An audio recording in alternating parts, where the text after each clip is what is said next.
presque de l'info, c'est la revue de presque de Nicolas Canteloup. Et tout de suite Mathieu Béliard pour les infos du jour. Hey, bonjour Julie, et bienvenue à notre nouvelle imitatrice, Virginie Salmen, qui imite parfaitement Fanny Agostini.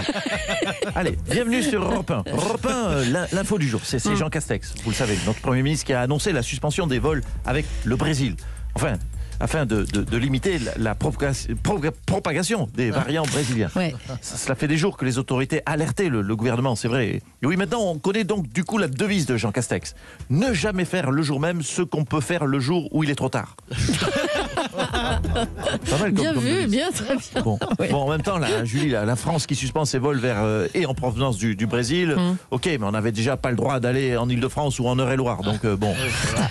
Non, mais c'est vrai, à quel moment des gens envisageaient d'aller danser la samba à Copacabana? La bonne nouvelle quand même, c'est que s'il n'y a plus moyen d'aller au Brésil, c'est que la saison du Paris Saint-Germain est sauvée. Neymar va devoir rester à Paris, chez lui. L'autre info. Il est positif là. Faut rester positif. Sur Europe 1, on est positif. L'autre info, c'est la suspension du vaccin Johnson & Johnson aux États-Unis Oui. après plusieurs cas de thrombose. Du coup, son arrivée en Europe est retardée. Ça c'est dommage parce qu'on avait déjà 3 vaccins qu'on n'avait pas. Maintenant, il y en a 4 qu'on n'a pas. Décidément, quand ça veut pas, ça veut pas. Quand ça veut pas, ça veut pas. Ah oui. Allez, merci Mathieu, à demain. Les élections régionales et départementales auront bien lieu. Jean Castex y tient. Le Premier ministre est avec nous d'ailleurs. Bonjour.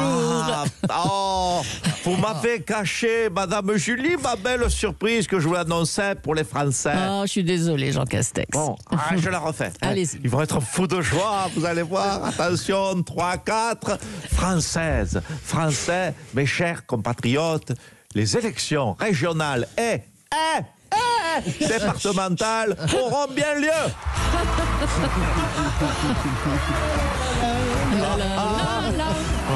Non, je comprends, stop, attention, je comprends cette liesse populaire.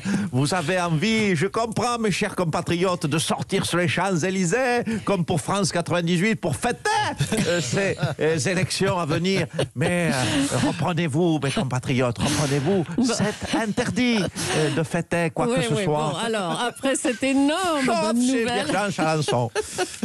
Pardon. s'il vous plaît, après cette énorme bonne nouvelle, on va parler de la vaccination, Monsieur Castex. Alors, Écoutez, la vaccination, on l'accélère, on l'élargit, on fait même les deux en même temps. C'est un torrent de vaccins qui déboule sur la France. Que dis-je? Un tsunami de vaccins Bon, ben, qui arrive sur notre territoire. super. Alors, vous vaccinez jour et nuit, 7 jours sur 7, mais dimanche, le Stade de France était fermé. Ah. Eh ben, qu'est-ce que vous dites? Oui, c'est pas bien ça. Donc il faut d'urgence l'ouvrir pour vacciner. mais on ne peut pas vacciner si on n'a pas de dose. Je vois que vous parlez le patois. Je vois que vous parlez. C'est bien, vous apprenez vite à la langue. Aussi vite que Madame Salmen apprend le Agostini. C'est bien. Bon, Monsieur Castex, il n'y avait plus de doses dimanche. Ah oui, tiens. mince alors, oui. Bah oui. Même du AstraZeneca que personne ne veut, il n'y en avait plus. Il n'y en avait plus. Bon, nouvelle annonce. On vaccine non pas 7 jours sur 7, on vaccine 6 sur 7. Plutôt 2 jours, et 8 heures par jour au lieu de 24 heures sur 24. Bon, écoutez, d'accord. Les médecins français demandent au gouvernement d'adopter la même stratégie que la Grande-Bretagne, à savoir éloigner les doses de la vaccination pour vacciner plus de gens avec la première dose. Ah, il faut éloigner. Ah, ben ça, éloigner les vaccinations, Oui. ça, c'est dans nos cordes. Si, ça, on peut le faire. Ça, on peut la repousser, la deuxième dose, à septembre, voire même l'année prochaine. Peut-être pas quand même. Tiens, il y a Emmanuel Macron qui nous rejoint. Bonjour, Monsieur le Président. Oui, bonjour, c'était Alors, pour arrêter... Avec beaucoup de déférence, je vous salue. Oui, bon, c'est bon. Relève-toi. Monsieur Macron, pour arrêter votre décision sur les élections régionales, vous avez écouté les maires qui s'étaient prononcés en faveur de leur maintien. Oui, j'ai conscience que cela puisse choquer puisque c'est la première fois en 4 ans que j'écoute quelqu'un. Nos concitoyens n'en ont pas l'habitude et ils sont peut-être déstabilisés, je le comprends. Ils se disent, mais qu'est-ce qu'il lui a pris? Bon, écoutez, tranquillisez-vous, c'était exceptionnel. Dès aujourd'hui, rassurez-vous, mes chers compatriotes, je n'écouterai plus jamais personne. On est rassurés. Oui, Jean, excusez-moi, non, parce qu'on bosse en direct. Oui, là, allez-y, je vous en prie. En flux tendu, comment vous dire. Oui. Voilà, j'ai vu, Jean, que... Oui, monsieur le Président, j'ai vu que... Les deux voix comme ça. Oh là. Ça virevolte ce matin. Oui, monsieur le Président. Oui, j'ai vu, Jean, arrête de m'interrompre. J'ai vu que, mais à qui parles-tu? J'ai vu que tu voulais mettre le deuxième tour des régionales le 27 juin, c'est ça? Tout à fait, monsieur le Président, 27 juin.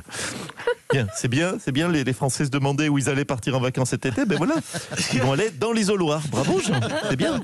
On va avoir une belle participation le 27 juin, Jean. Je le crois, monsieur le Président. Voilà, vous avez réagi. Donc Jean Castex, c'est bien. Non, excusez-moi, madame Julie, on bosse en direct. Hein. Enfin, je me fais engueuler en direct pour être plus exact et plus précis. Rassurez-vous, monsieur le Président, vu comment je gère le variant brésilien, on sera toujours confiné le 27 juin. Je le pense, je le crois, je l'espère presque. Et les Français seront ravis de sortir pour aller voter dans l'isoloir. D'accord. Bon, merci à vous deux. Hein. C'était parfait. C'était réfléchi tout ça. Le dialogue.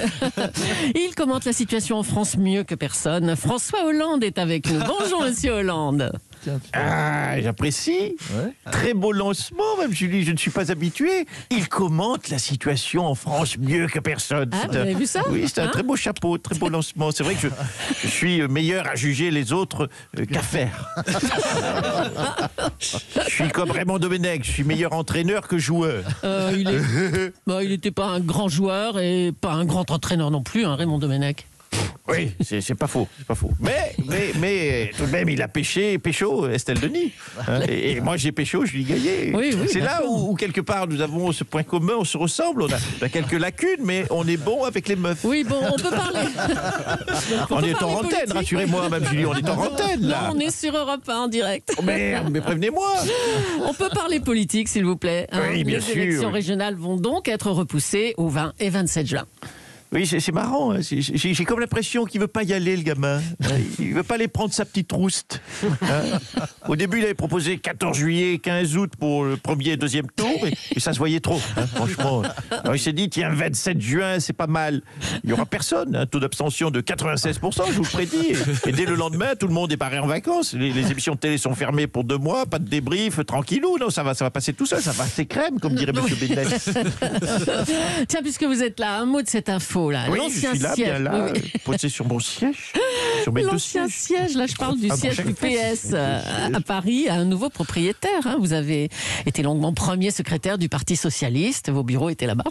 Oui, j'étais longtemps, c'est vrai, capitaine de ce navire qui est la rue de Solferino. Navire qui a coulé, hein, donc, puisqu'il a été vendu et racheté par le groupe Interparfums.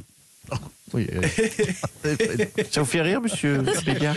Pardon, vous avez dit quoi, là, même Julie? Interparfums, le groupe qui Oui. possède les marques Lanvin, Boucheron, Rochas, Montblanc. Voilà. Hey. Voilà. Oui, du coup, j'ai l'air fin avec mon « j'aime pas les riches ». Ah, vous en ça souvenez? c'est sûr. Oui, parce que je vous le dis, parce que je préfère je plagier moi-même, puisque je sais qu'à Europe 1, vous avez des archives. Oui, j'ai revendu le bureau de Mitterrand à un groupe de luxe, quoi, pour résumer. Ouais, bravo. Ils peuvent peut-être quand même me filer un petit stylo Mont Blanc, non? ou un costard Lanvin, le groupe machin, là. Oui. Hein, pour me Interparfums. remercier d'avoir coulé le PS. Parce que, positivement, c'est quand même un peu grâce à moi s'ils ont des beaux bureaux historiques. Ben voilà. Merci, Ah, monsieur vu comme Hollande. ça, Ça Hey. bouge décidément ce matin. Maintenant, c'est Ségolène Royal qui veut dire un mot. Oui, et boucheron, fais pas ta pince, hein, lâche un petit parfum, une petite eau de toilette pour Bibi. Hein. C'est pas un peu grâce à moi aussi que si vous êtes rue de Solferino, franchement.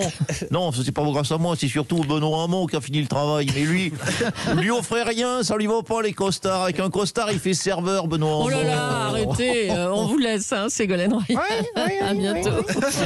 Le Parisien publie un article intitulé « La prostitution s'est ubérisée à tous les niveaux ». Et on est justement avec un client des prostituées. qui a tenu à garder l'anonymat, bien sûr. Bonjour, c'est Rémi. C'est Frédéric, le romantique. Frédéric le romantique, bonjour monsieur. Alors, cette ubérisation de la prostitution, bah, c'est terrible, hein? Non. Non, c'est génial. Là, par exemple, voyez-vous, je suis sur Uber Sleep. C'est comme Uber Eats, mais... Enfin, on s'est compris. Je regarde mon appli.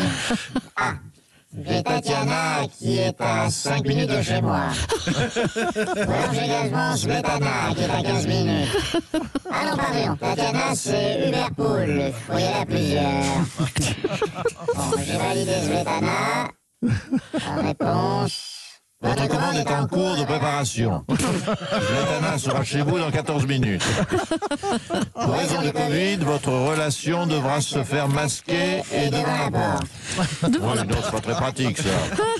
Vous avez raison, c'est nul, cette ubérisation de la prostitution. Bon, bah, c'est déjà un début de prise de conscience. Ah oui, ah, vous y allez